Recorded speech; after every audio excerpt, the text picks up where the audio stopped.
আমি তো কিছু মানে ওখানে তো দেখি নেই। পরে আমার নাতি আছে ছোট, ও আমার বাসা থেকে ডাইকে আনছে যে এই যে ও মূল ঘটনি সব দেখছে। আমার নাতি ওই আমার কইছে যে দাদি তাড়াতাড়ি দাদারে মাঝে হেলাইছে। আমি জিজ্ঞেসি কেটা মারছে, তো দাদার এতে আমার বাজার দিয়ে গেছে। মারছে মহজ্জেমের পোলায় আর দুই পোলায় আর ছাব্বির নয়ন মহজ্জেম আর মহিলারা বাঁচলে বউ মাইয়া ও তোর সবটা চেনে না। ও আমার আই কই ডাকে নিয়ে গেছে।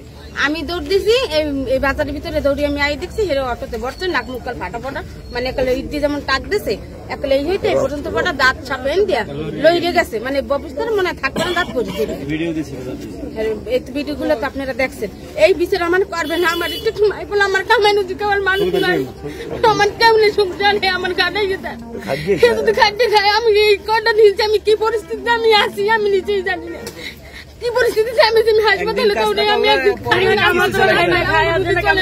আমার ছোট ছোট ছেলে মেয়ে নাতি পুতি নিয়ে আমি খাই এই সব থানায় জানালে হয়েছে। এর আপনারা কঠিন বিচার করবে না।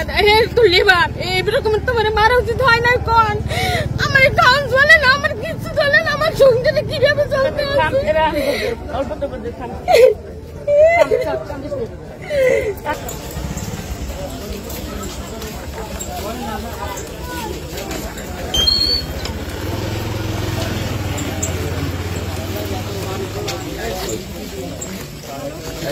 গাড়ি